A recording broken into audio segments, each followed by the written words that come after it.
Hold up. What's that awesome piece? Number 20. We're doing another HUWTAP today. I've selected the Pentagonal tile from 2016. This has a part number of 22385, and it was first used in the Nexo line as kind of a counterpart to the shield, and mainly it was printed with designs and it was used in the game that kind of went with that theme. Now since then it's become a very useful part, and just a couple numbers before we dive into the statistics on Rebrickable and Bricklink. It has been in 29 colors to date, 225 sets, and this is before we have the database information for the 2021 Summer Wave, which probably has a few more, so about 230 sets. And it's also had a slight update with the mold variant. You might find some of these that have a little circle on here from the original mold pattern. Since then, LEGO actually fixed that pretty quick, so now it's completely smooth and the mold pip is on this flat side. But you might find some of those original designs that still have that circle. Let's go and see if there are any rare colors out of these 29, and maybe some of the sets that these have been in over the years. We have our listing on Rebrickable with multiple images, and this actually cover picture has that circular indentation. As for colors, it does show those colors here, and I've sorted them by sets, and it turns out this piece is actually pretty rare in a lot more sets than you would usually expect. So out of 29 colors, there are 13 sets or 13 colors of this part that are in 3 sets or less, which is kind of the unofficial definition for a rare color. And out of those 13, there are 5 that only show up in a single set. Now, the transparent light blue might appear to be more common because even though it was only in this one set, it actually had 27 copies per set. And I think this was a LEGO Movie 2 part of that series there. So quite a few copies of the transparent light blue, even though it only came in the one set. But the other 4 pretty uncommon colors: the unprinted transparent orange, transparent bright green, and sand blue. I do know the sand blue off the top of my head was only in the Brick Bank from 2016. And then bright green just showed up this year in a Monkey Kid set, and we'll look at that in a minute. So it did mainly launch with the Nexo line in 2016, but that Brick Bank, a modular building, was released that same year. So even in the first year of release, it was already seeing use as a plain kind of decorative tile. And then some of the more common colors have been introduced over the years. The one thing Rebrickable doesn't show is release year, so we'll check that on Bricklink in a moment.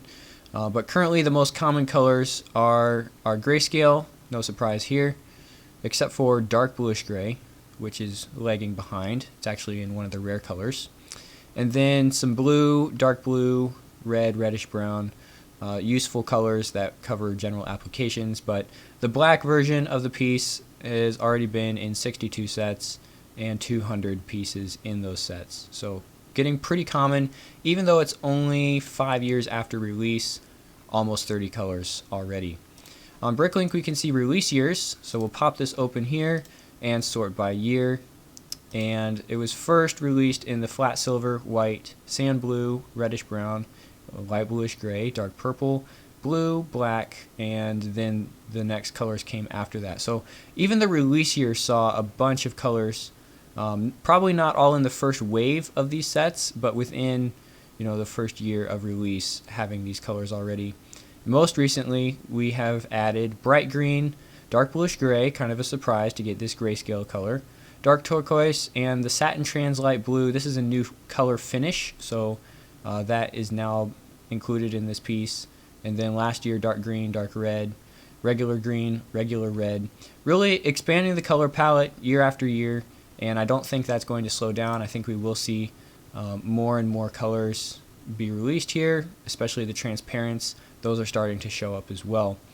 Now if you find a color that doesn't have any decorations, it will actually just give you a link to all of the decorated pieces, and there are 180 different printed variants of this tile. And most of those are coming from the Nexo game, where the game actually read this kind of barcode that's printed around the perimeter, and then the image kind of depicts what that is used for. So almost like a precursor to our current video tiles that also relate to an app and kind of have that interface there. So for the variant collectors, this is really a doozy. There's, you know, almost 200 different decorated tiles. I think 170 of these are printed, and then there's 10 that are decorated with stickers. So just a ton of stuff to dig through here if that's something you're interested in.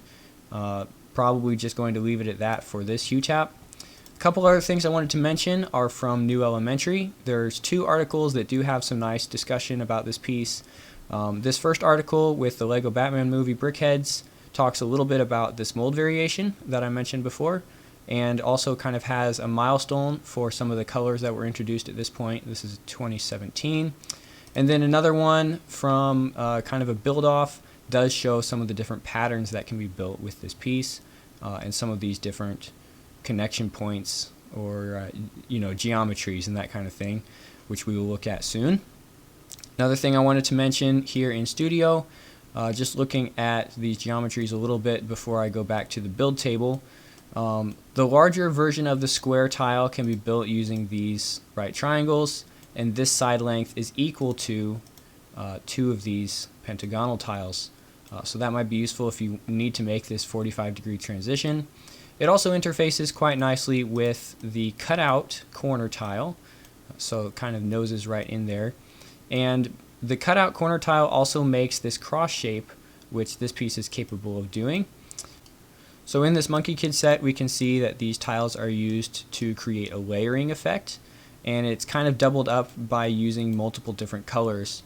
And this bright green is one of our new colors this year in 2021, but it kind of layers that in between a turquoise and a lime version of this tile, and then along the sides some slightly different pieces kind of finish this off. But it's only slightly so different with this little bevel on here, and depending on your use for this tile, that can kind of add or detract. It just depends. It does have that little variety though if you're looking to have something like that in your building. Another set that uses this technique really well is the Blacksmith Idea set, and it actually uses a bunch of these pentagonal tiles, layers them, and you actually get this hexagonal effect because the top layer of the tile creates the other 2 sides kind of overlapping where that would be flat. So I really like this effect done with these tiles, and this building really exemplifies how far you can take it when you have multiple copies in almost the same color. You know, it's alternating our blue, dark blue, and then some black ones down at the bottom. There's a couple great pictures out online of people who have done a color swap so that the entire building is all one color. That looks pretty good too, but I decided to leave mine original. Just looking at a couple more geometries with some physical copies that I do have on hand. The obvious one was used in the brick bank in 2016 and uses 4 of the tile to kind of all come to a point here. So this is a nice design, but it doesn't really tessellate unless you add in some of the corners, you know, to fill the corners. So it's kind of hard to use this piece in a pattern that will repeat using only this element, which is something I like to look for when we talk about you know, certain pieces that have these geometries. But in this case, it's kind of good as a filler pattern, but not really as a repeating pattern unless you add in some other tiles, which kind of breaks the definition of tessellation. So yeah, this was in the brick bank. Here's a little picture. I think it was all 4 sand blue, and then they added in some color around that. And that remains the only set to use the sand blue tiles, so kind of interesting there. The other arrangement you can make with these will actually tile a 5 wide surface, which might be handy now that maybe 5 wide module might be becoming more standard. In this case, you're going to want to kind of alternate where these points meet. So it isn't quite the same technique that was used in the roofing that we just looked at, where those actually kind of go along the groove in an overlapping fashion. This is kind of all on the same level, and if you have enough of these and you line them up all the way across, you get this kind of bevel that just can continue in either direction, and it is this 5 stud wide measurement. So might be handy. Of course, you could butt something up along the other side and kind of extend this in all 4 directions, but then you do have kind of this elongated shape, and that might not work for some cases. I just thought it was interesting that we do have the odd width working out here. One other geometry I wanted to highlight with this piece, when we're looking at this 45-degree point, some of our roof peak elements also have that geometry. So it doesn't take too long to put something together that utilizes that structure as well.